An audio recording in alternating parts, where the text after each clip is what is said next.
Hi everyone, welcome back to Cringe Club, the podcast that celebrates everything cringe. I had a bit of time off over Christmas, but I'm so happy to be back and ready to unleash some more cringe into the world.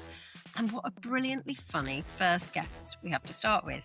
She just so happens to be the author of one of my absolute favourite books, Red Flags. We cover dog poo, super long wedding snogs, our childhood diaries, as well as a bit of my own red flag list. Weirdly, I've noticed that so many of these episodes seem to start with chats about dog poo. Clearly, that's a very cringy topic. I will have to call this a plopcast instead of a podcast. Oh my God, my daughter's going to tell me that is such a cringe joke. And she'd be right. In the Cringe Club today, we have author of The Nicest Girl and one of my favourite books ever, Red Flags. It's Sophie Jo. Welcome to the Cringe Club, Sophie. Thank you for having me and for that lovely intro as well. I feel very honoured. So, well, it's no secret, I've already told you, I'm a massive fan of Red Flags, which is your most recent YA book, isn't it? Yes, second YA. So I was so desperate to get you on the podcast. I just knew that you would be somebody who suffers like me from a bit of cringe. I love that comes across because that is 100% true. And everyone who knows me would also back this up.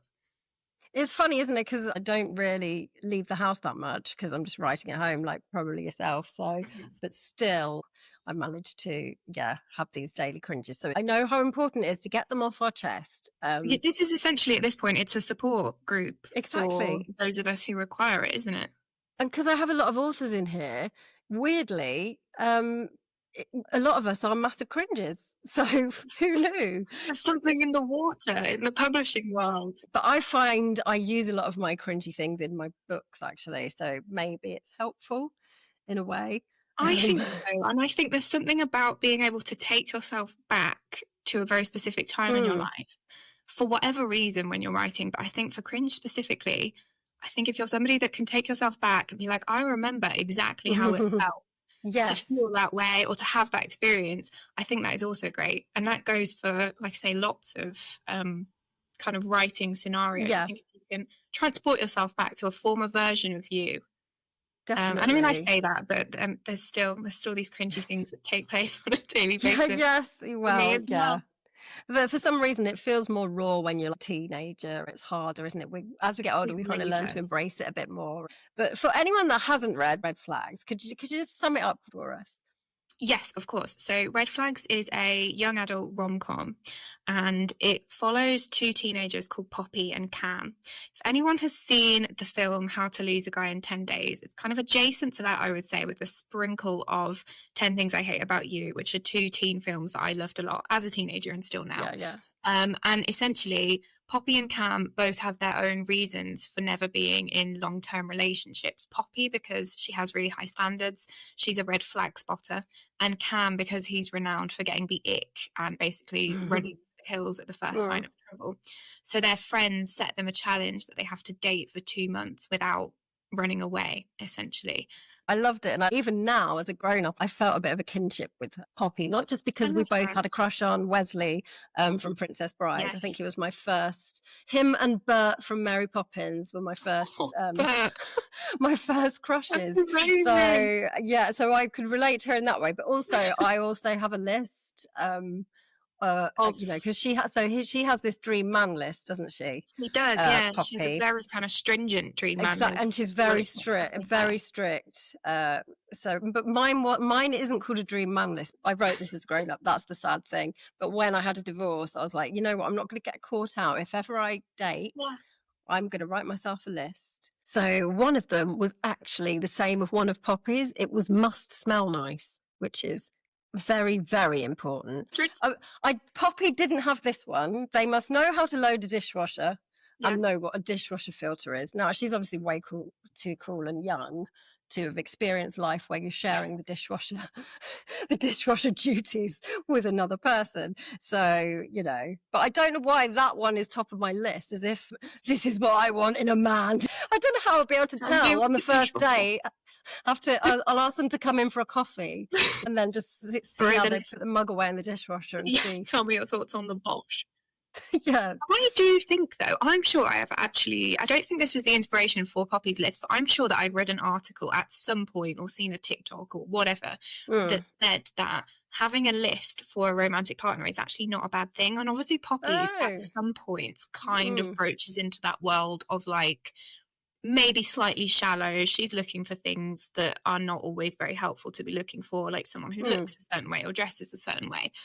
But as far as I'm aware, it can actually be very helpful to do this, because then it's almost like you have this idea in mind of what you deserve and what you will not shift on. So actually, from your perspective, if you're looking for somebody to bring into your life after a divorce, then actually, like, why should you not have a list of things that you want and things that you won't non-negotiable But I do just question why at the top. I think the second one is must have good personal hygiene.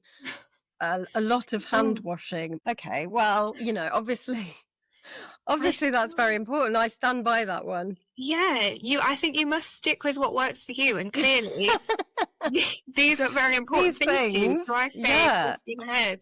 Oh God, it's cringier than I thought. What would be top of your list? So I'm married, but when I started dating my husband, I didn't have a list in mind, but I do remember having a very clear kind of thought that I wanted somebody who was really good around the house and had lived on their own. And I actually ended up dating somebody who still lived at their parents' house. And I remember that being a slight worry for me, because I was like, what if I go around and like he has parents that do everything for him? That would have been deeply cringe for me. Luckily, really I cringe. did not. And although he still lived at home, he was very self-sufficient. And we moved in together very quickly afterwards, because it was literally right at the start of COVID. So it was everything hurried along a bit, didn't it? Yeah, exactly. But like, no, I didn't have that list. But looking back on it, But I bet you had some kind of mental list. But so he was good around the house. How were his dishwasher skills right off the bat? So we were washing up actually at the time, and I do remember that was a part of COVID where it was just like I just feel like all I do is just wash up, and that is not a good time. And I remember him saying the same. But no, generally very good. I think he would have felt slightly cringe about the fact that he moved in not knowing how to do certain things around the house. That he would have perceived to be like maybe not the man's role, because that sounds like we live in 1957. You know what I mean? Things like DIY.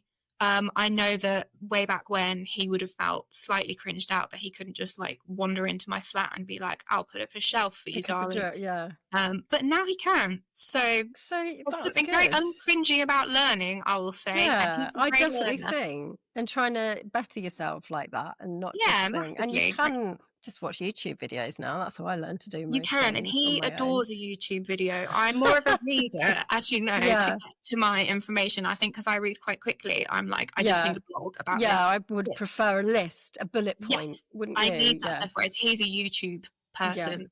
And so literally everything. There's nothing that man can't sort with a YouTube video. Yeah. Well, there you go. But anyway, we should probably get on with the cringish, because this is your chance to get any of those embarrassing moments off your chest that maybe have stayed with you, possibly for years. Because I reckon if we share our shame, it loses its power. And also, it's just quite funny to hear about people's cringes, isn't it? Double-faceted.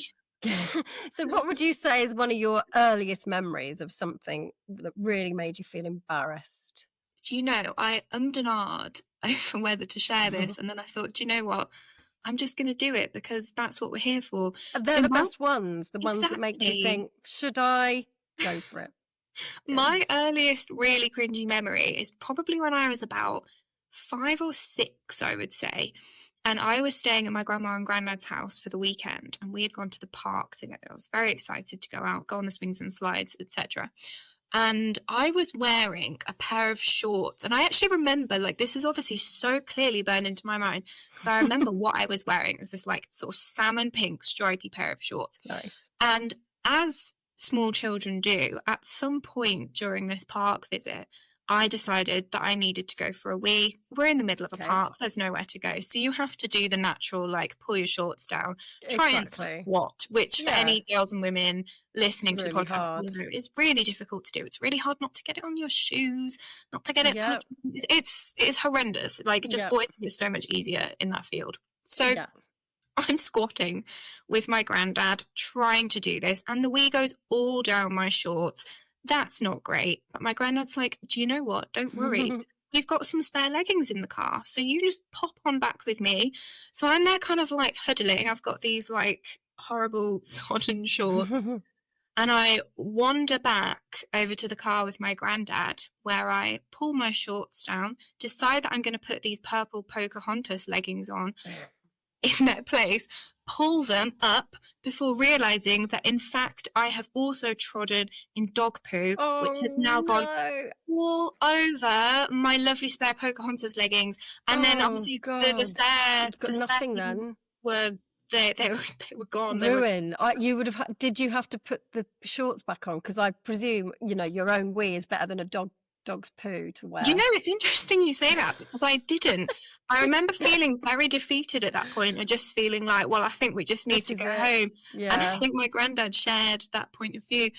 So I remember being kind of like bundled into the back of their car. And being taken away from all these non-cringy other children who were just playing out freely in the park, and then being having to take home and kind of shoved into the shower. But that was just such a deeply embarrassing experience for me. I remember looking at all the other kids and thinking none of them would have ever made this mistake.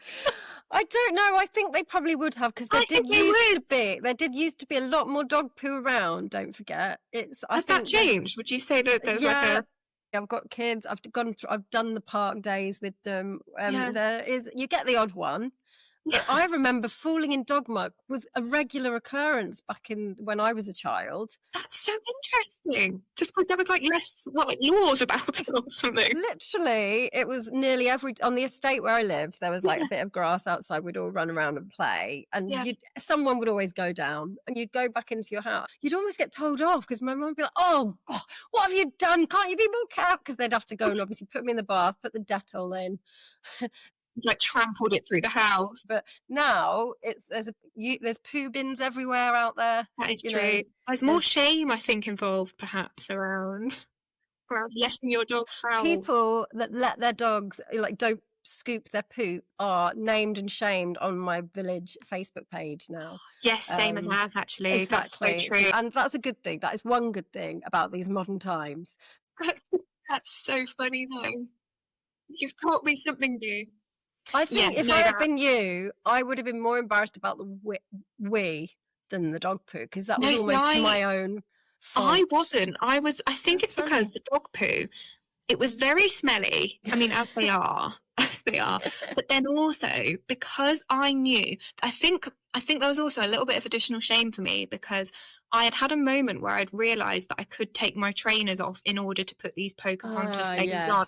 And then I'd thought, no, take the easy route. And I'd pulled on these leggings. So there was an additional layer of shame smeared up my leg. But has it served as a life lesson though, Sophie Jo? You can now, you don't take the easy route so quickly. Don't. I mean, I do a lot of the time. But if this happened again, if this exact situation happened again, I would remove my trainers. Definitely. I can say that with 100% certainty. See, now you've explained that. And that was the beginning, really, of many cringy moments to come. So after that, as you went on, through your life, what does anything else stand out? I think the cringe became a lot more prominent around the time of year 7, so kind of secondary school. I don't know if you found that, but I think life is cringy when you're in primary school in its own special way.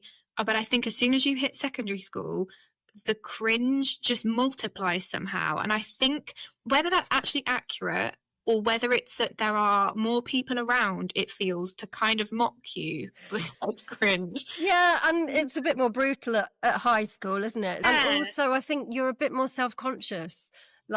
you're in this bubble of primary school and it's quite nice. And even if you sort of wet yourself, it would be forgotten in a few days. But at secondary school, it's more brutal. And I just think you're more self-conscious. So you get more embarrassed, maybe. I think that's true. And I think because you are newly self-conscious and you get embarrassed, I think there are people who perhaps like you or I would kind of internalize that and just feel like I am just fully cringe as a person. I think there are other people where rather than internalizing it, they kind of just flip it forward to other people. So then they are the people who are constantly pointing out the cringe things that other people... Oh, and you did always get the... Yeah, and so I think that probably makes it worse. One of the first PE lessons that I had in year 7, we were actually up a rock climbing wall, which I was very scared about because I'd never rock climbed in my life. And it was like, you know, those kind of outdoor ones where there's kind of, I don't know what to call it, the little kind of colourful things that you climb your way up. And I was very proud of myself because I had managed to get myself to the top of this wall. And then there was this kind of like ledge that I had sat myself on to show that I'd completed the wall. And then you had those people, I think they're called B-layers, you know, the people that hold the rope that you have kind of gone up with. Oh, yeah, I don't know if this is an old-fashioned thing because I'm not sure it was the safest way to really encourage people to climb up a wall. But that is what we had. We had these B-layers, and they were people who held onto this rope and essentially kept you from falling back down the wall again.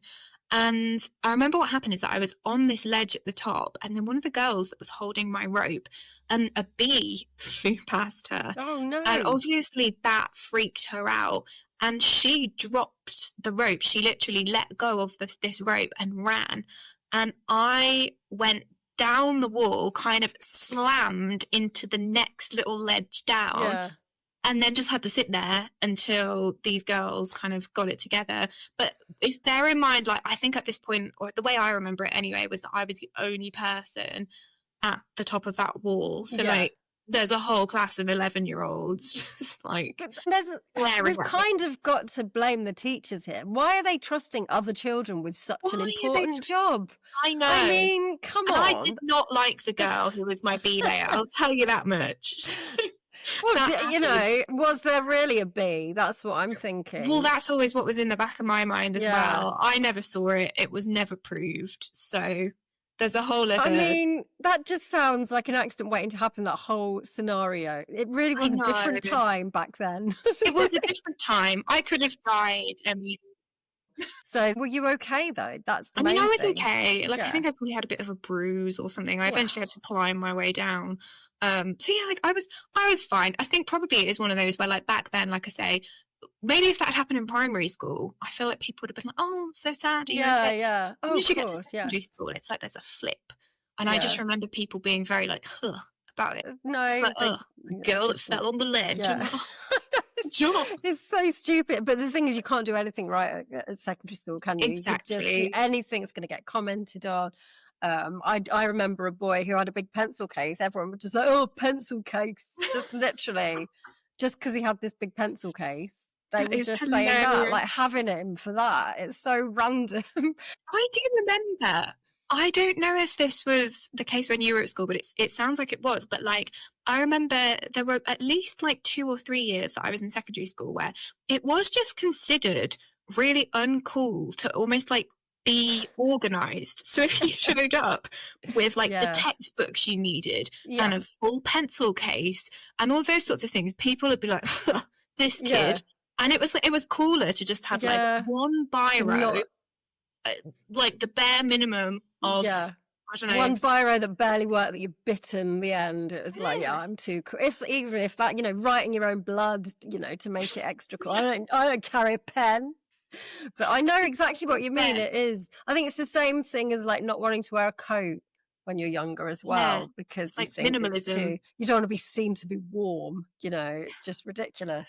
So it probably is such a weird thing when you actually think about weird. it. It's just cool to be a bit of a loser, basically. Yeah, just don't try. Don't have a pencil case. If you need it protracted, don't have one. I know. It is really weird. Did things improve as you went on through high school, secondary school? Did things get better? I mean, I would say the cringe has continued like well into my adult life. And I think, like we were saying earlier, I think there is something about it that is beneficial.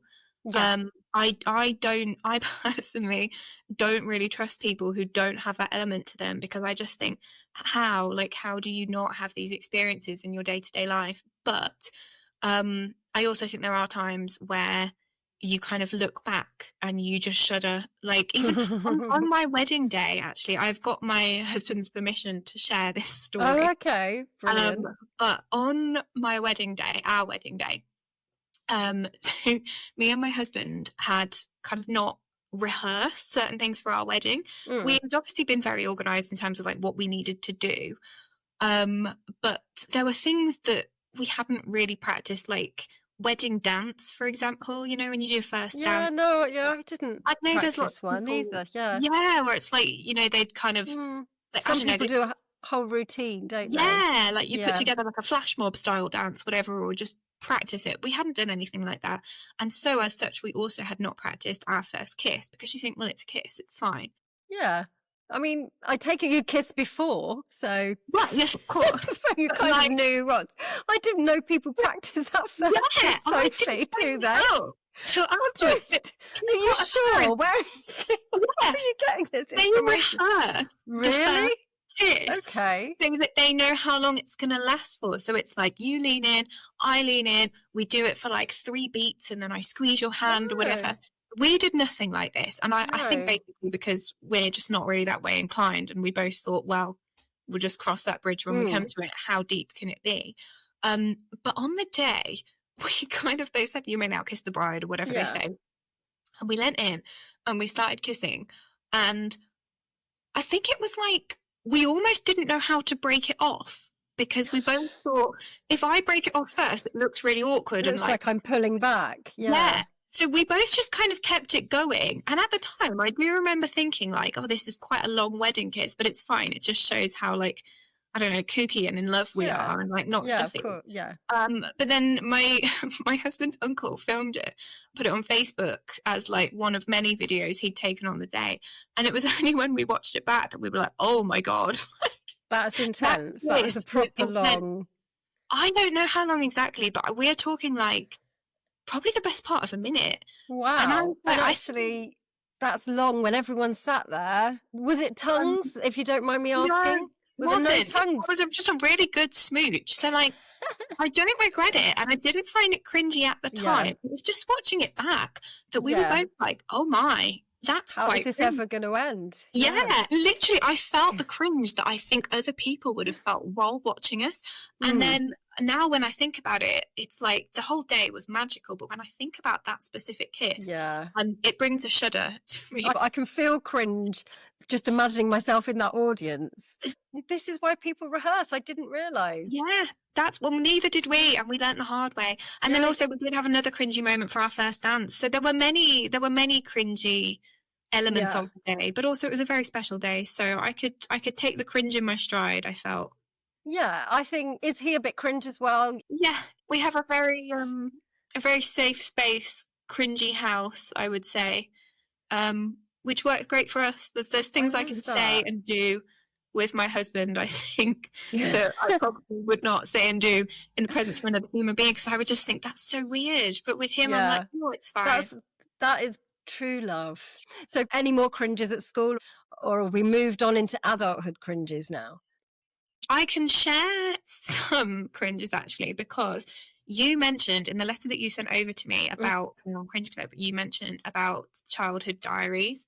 Yes. And my childhood diaries are never more than about 3 feet away from me, because they're in the drawer of my desk. Oh my God, the same. At my desk. So I was reading all my diaries to my children because they thought they were really funny from when I was 11.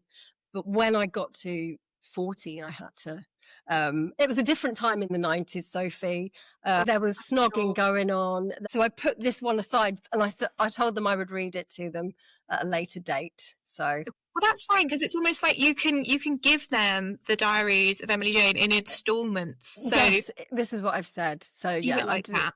But I just know they're at the age they'll use it against me. Well, you did this, so why can't we do? So oh, that's so true. You kind of need to be quite. I need to wait till they're beyond that. They're already better behaved than I was. But yeah, I'm so happy you've got diaries too. So is there anything you can share? So I have one I can show you. Actually, no one's going to be able to see this on the podcast. Oh yeah, that's a good point. I do have this picture of me. Oh, that's so cute. 13. And on the page next to it, it says, "Pause off. Keep out, please. Otherwise, I will hunt you down and kick your ass." And then there is a grumpy face. And then I say, "Only joking," which I feel like, you know, when people read out their diaries from their childhood, and it's basically like we all had the same kind of like narrative voice. Like, I do think you're right. Yeah, I think we had stolen it in part from other people's diaries we'd read in books or film, because really? I know that. Well, I think I had.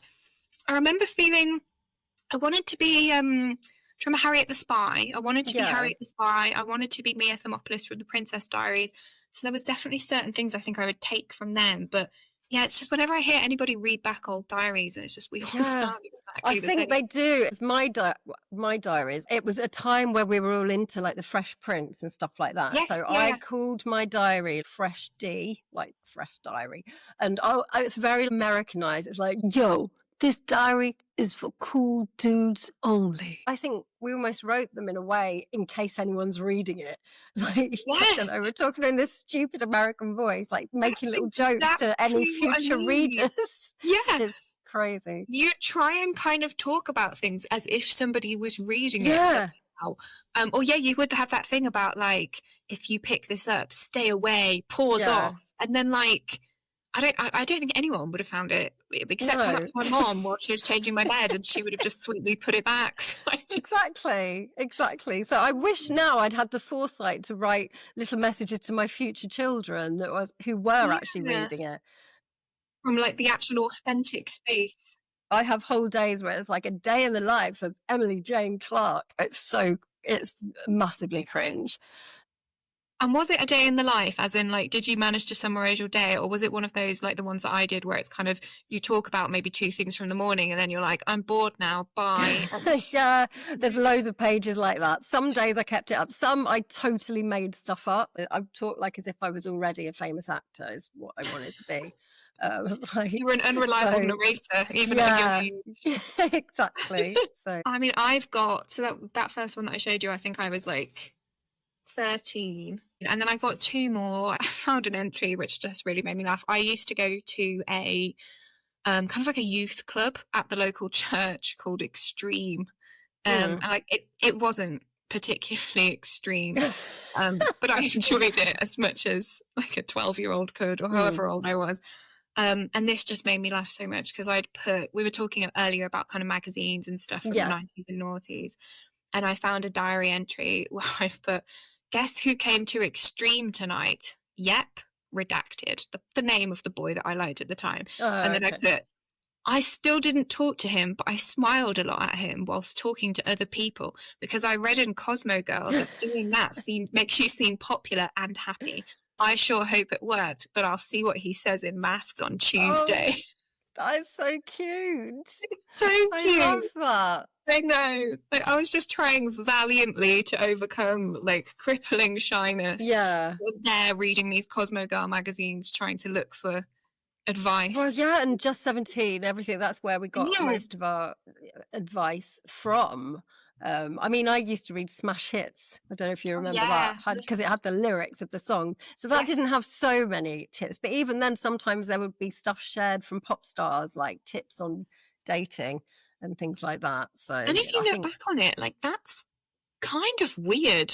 It is weird. I remember all of the kind of magazines and stuff that I used to read as a child, they would have tips in there about basically how to make yourself as appealing to boys as you possibly could. Oh God, that's what they were basically now, for. and I'm like, that in itself to me is very cringe. That it's just kind of, we were expected and I think we just weren't shocked by it. We weren't opening these and going, "Oh, how dare they tell me how I would need to look to impress a boy." We would just say, "Oh, brilliant!" Like it wasn't a thing. Like now, we would be shocked. But then it was just normal. How weird. What weird society we lived in where Very it was just, weird. like, and then if you felt like you weren't able to do that, then that's when you would have felt cringe at that age, because I remember thinking like, well, I've seen that Dougie from McFly likes XYZ. Like, I have like literally things burned into my brain about what Dougie from McFly would have wanted in a girlfriend. And I think that's something that I would have found very cringe if I couldn't have like lived up to those expectations. And now I'm just like, that's so weird. It is weird, isn't it? Very weird, yeah. God, I mean, it's a surprise we're not all messed up, really. Maybe we are. I mean, I think I am to an extent. Maybe that's why. Let's just blame the 90s. So I do also think that on a slightly deeper level, I think that some of the things that I would have found very cringy in myself and things that I would have done as a child or as a teenager, now I think probably, I mean, not the rock climbing thing and the dog poo things, they're actually quite separate, but I'm sure there would have been things that I would have found cringy in myself as maybe a 13, 14, 15-year-old, that now I would just be like, hun, you're just trying your best. And ultimately, you don't have the, I don't know, hairstyle that so-and-so says he wants in a girlfriend, but that's fine. That's not cringy. Exactly. That's just you being yourself, and that's great. Yeah, and I think things are getting better. I think kids, girls now maybe they don't seem to be as obsessed by what Dougie from McFly and the likes of him wants in a girl. So that's good. But we came through it. We came through it. Talking about McFly, who do you have any sort of cringy crushes from back then? I don't. Dougie from McFly, he wasn't like top of the list, so I don't know why I'm so kind of enamoured. I mean, to be honest, he's quite nice looking. I was obsessed, deeply obsessed with Orlando Bloom, Legolas, Will Turner. So I would buy like actual magazines just because there was like one picture of him on the cover. Cut it out for your collage. Did you have posters of him as well on your wall? I have posters all over my bedroom of covered whoever. And that, again, you were talking about smash hits, like anything. That's like why I got it, because you get all the posters, wouldn't you? Who were your posters of? What were you into? I had MC Hammer in his trousers, he wasn't like your typical hunk, but I just thought he was really cool. He was cool. So I had loads of posters of him. Crisscross. I was into rap back then. Randomly, I had one that I think was inside a record my mum and dad had of Shakin Stevens. I took a shine to this old Shakin Stevens singer, and so I've seen pictures of my bedroom when I'm younger. There's MC Hammer, the normal type ones you'd have up there, and then there's like Shakin Stevens. I'm gonna Google Shakin Stevens. He was quite a hump. I even found out his real name was something like Stephen Carrot. Or something really random. It's Michael Barrett, but I guess maybe your young brain would have heard my young brain. Michael Carrot. Yeah. Is he good looking now? I've Googled him, and from Google, obviously there's pictures from all over the decades, but there's one of him when he's younger, and he's got a great kind of slicked back black hairstyle. I think that was the poster. A nice denim jacket. That was he had denim in the poster, so it's making my heart go all aflutter thinking back to that Michael Barrett, not Stephen Carrot. Don't know where I got that from. So Orlando Bloom was quite acceptable, I feel. He was top of my list, to the point where I think I thought at some point in my future I will meet him. And I will tell him of my love for him, and naturally he'll say, "Great, let's get married." Yeah, obviously, but there's still time. I mean, obviously you're married now. Yeah, I mean, not for me. I don't know what his situation is. He's just got divorced. I say just got divorced. I think about a year ago from Katy Perry. So who knows? Who knows what's going on in Orlando's life? But I hope he's happy. He might be your second husband one day, but hopefully you won't get divorced and it'll be fine. After that long kiss, then that sealed the deal forever. So is there anything else before we move on?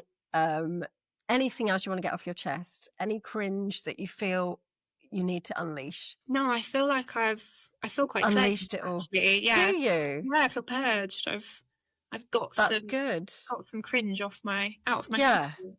I think most people feel like that. I know I do when I've shared a cringy story, but some people just come out of it feeling a little bit grubby because they've relived all these, they feel like they're back there with the dog poo all in their leggings. But I think it's obvious we are cringe veterans. So I think we are able to help young people with their cringes. So we have some anonymously sent in cringe dilemmas. Oh, I love so that. I have got one that we could help this person. Yes, today. 100%. So, it's always been my dream job to be an agony aunt, actually. Well, there you go. Now is your chance. I wrote a list of boys I fancy, and it was in my school bag, and it fell out in science. The teacher picked it up and put it in his desk drawer. What should I do? Oh, man. That really is a predicament, isn't it? Yeah. Because it might just stay in that desk drawer. It might stay in that desk drawer. One thing I would say is what's very, very important to you may not be to your teacher, so he may not even have read it and may have just destroyed it. But I think given that it's your property and that there's personal information on there, it does feel like something that would weigh on you as well. What do you think? I mean, I think she's very lucky because I think back in the 90s the teacher would have read it out deliberately. So I think what I'm thinking happened, it fell out. They're thinking she's passing notes around or something. Picked it up. Like, I'm assuming it said like top sexiest boys or something like that. Mine was called the sexy list, actually. That was a mixture of boys I knew and MC Hammer, Shakin Stevens. But I would just be worried that it would get out of that drawer. Maybe another student might get hold of it. But then if she draws attention to it by going and asking him, that's going to he might not have looked and shoved it in there. Does that make it worse? I think it all comes down to what kind of teacher we're talking about. I think if it's a teacher you have a good relationship with, I think definitely worth popping back in by yourself on a quiet lunch break and just coming clean. Oh, God, yeah. If a teacher that you have never really connected with or, a teacher that has a bad reputation, I don't know. I think my tendency would just be to leave it and hope it goes away. Yeah, or just write loads and loads of lists. Yes, to like throw them off the scent until you've gone through like literally every single person in the school or something. So it looks like some kind of elaborate joke. Put them in the drawer. I don't know. Keep dropping them every day. I think maybe by the end of the academic year, you'll be like, well, everyone. Yeah. So I don't know. I think either of those things are worth a try. Or break into his drawer when he's not looking. Absolutely not. I can't encourage that to do. That would definitely be what I would have done back then. I probably would have sneaked in and just got Would you? But yeah, definitely. But then you might get caught and make it even worse. Yeah, then maybe you will get a scenario where the teacher ends up reading it to them. I mean, you'd hope not. That'd be a very vengeful teacher, wouldn't you? But I hope that's helped in some way. Yeah, Sophie, that's it. You're purged of your shame. Yes. We are all done with the cringes. So can you tell us a bit about the exciting things that I know you've got coming up?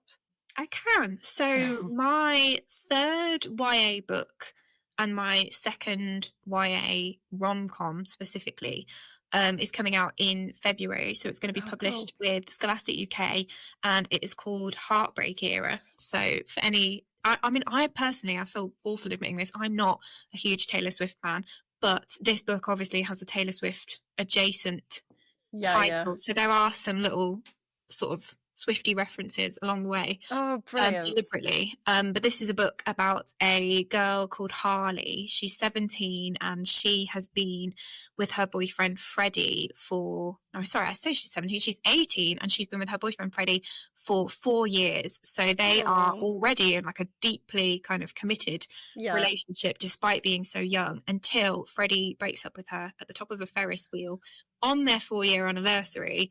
And Harley ends up going to her sixth form college's Heartbreak Club, which is actually called the Recently Dumped Club. So it's almost like it's adjacent to Cringe Club. Yeah. You know, And that would be a good idea, that club, if that club like existed. a crossover, a universal Yeah, crossover. yeah, exactly.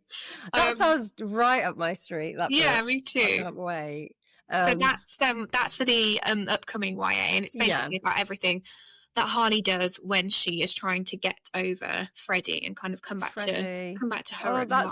Because I had the same boyfriend from when I was about 14, 15 until I was 19, so I can probably relate to Harley, I think. That, yeah. And yeah, I had a bit of heartbreak at the end there. So well, I think also when you're younger, it's like your life is so short at that point that 4 years when you're that age is like that's a long time, giant chunk of your life. Exactly. And so when I did get to 19, I was suddenly on my own. It was really hard to be single because I'd always had a boyfriend. Yeah, so, and you were just like uncovering more about who you are without that person in your life. If only there'd been a heartbreak club. If only. But that sounds amazing. So that's out February. That's out in February, yeah, with Scholastic UK. And then my first ever new adult rom-com will be published with Scarlet Press, which is a Simon & Schuster imprint, in June, I believe, summer 2027. And I'm super excited about that because that's my first ever like foray into like adult Congratulations. Rom-coms. Thank you. That would be brilliant. I do love a good rom-com. So I do too. I love laughing and I love love. So do you like watching rom-coms as well? I do, yeah. It's really hard to find a really good one though, you know. I think there are still occasionally ones that sort of stick in my heart, but I will say if I want a really solid rom-com, what tends to happen now is I go back to the rom-coms of your, 90s, noughties, 80s. That's what I mean. One of my favourite all-time one is My Best Friend's Wedding. Obviously, When Harry Met Sally, you can't. I only watched that for the first time last year. How about you? What's your favourite? I think When Harry Met Sally has got to top it. And then 10 Things I Hate About You, always a classic. I mean, we rewatched Bridget Jones's Diary the other day, which I've seen probably like 50, 60 times, like so many times. And I never, ever get bored of that movie. Really? See, I don't like Bridget Jones. I find the character really irritating. Do you? I never got on with the film. Yeah. I find her more irritating in the second film because in the second film she's at full self-sabotage mode and she doesn't believe that Mark Darcy could ever possibly love her, and like I can see how that would be. Yeah, maybe. But I even saw the later one with my mum. I hated that most of all. Really? I know. I'm going to get hate mail for this. Like, as my old boss would say, we're going to have to like take this offline because I really want to know more about this. Okay. I need you to like write a newsletter or something about your hatred of Bridget Jones because I want to know why. I will.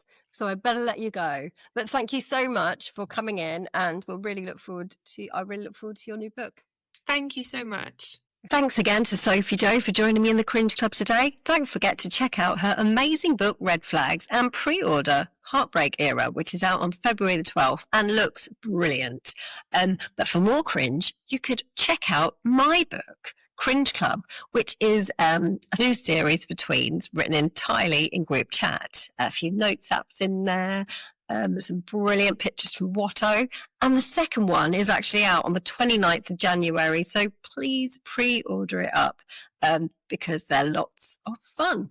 Anyway, I shall see you next time. So keep on cringing, everyone. Oh, God, I still hate that line.